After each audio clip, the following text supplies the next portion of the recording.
Hello, everyone. Yes, I want us to talk about this very important discussion.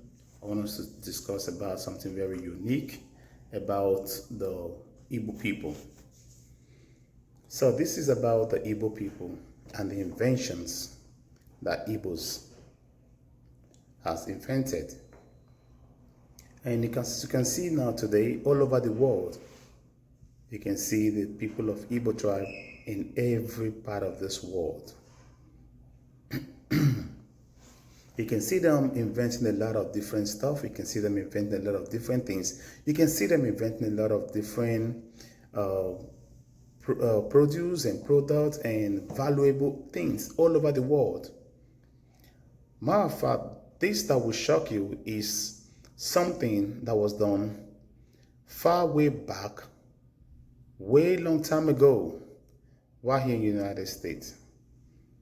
Invention that saved the world by an Igbo man.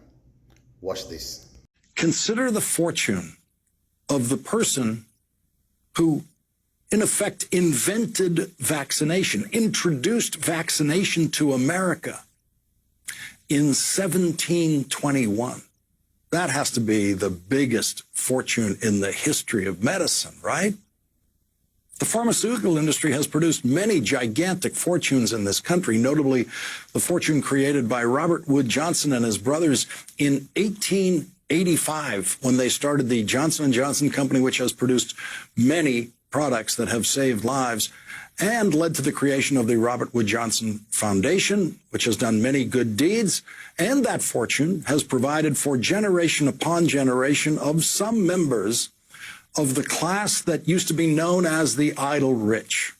The person who introduced immunizations in America was born into a caste that was not allowed to profit from his wisdom, from his genius, or even from his labor. He was a slave owned by a minister in Boston, a slave who saved lives in Boston during the smallpox epidemic of 1721 when he described a procedure that he had undergone in Africa before his life was stolen from him on a slave ship. Pulitzer Prize winner Isabel Wilkerson tells this story in her new book, Caste: The Origins of Our Discontents.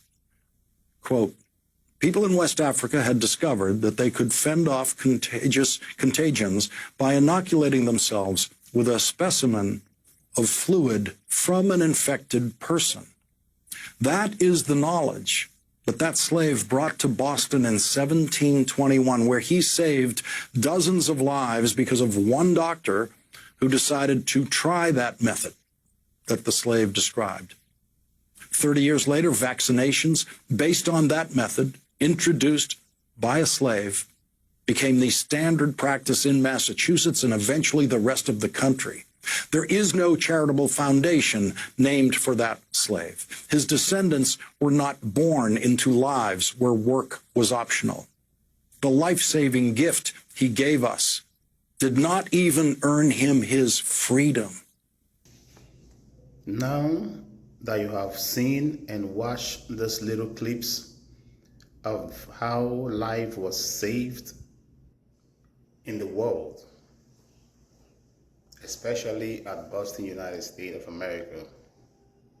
Now that you have seen how this Igbo man saved life of millions and billions of people, and without receiving no reward, without receiving no incentives, without receiving no nothing, not even a reparation for his hard labor.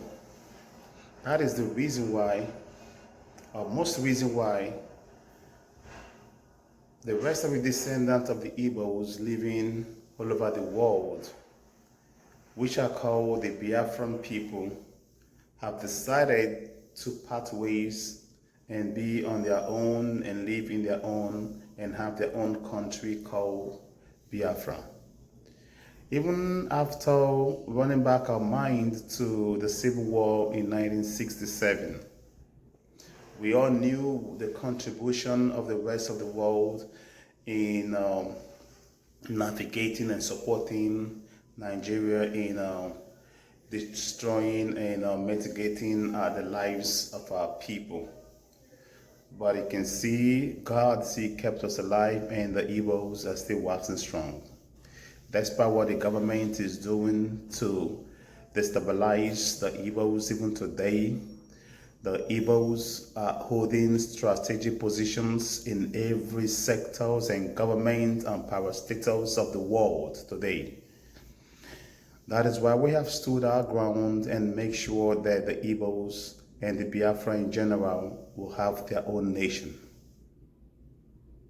And that is what Nnamdi Kanu is doing and fighting. And right now, even as he's in the custody of the DSS, Simon Ekpa is as well doing the same where Nnamdi Kanu left off. He's doing a great job. He's doing a great job.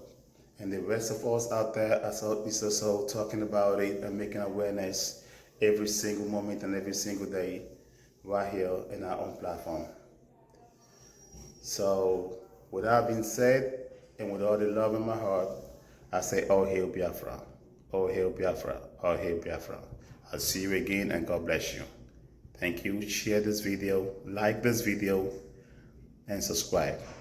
I'll see you again.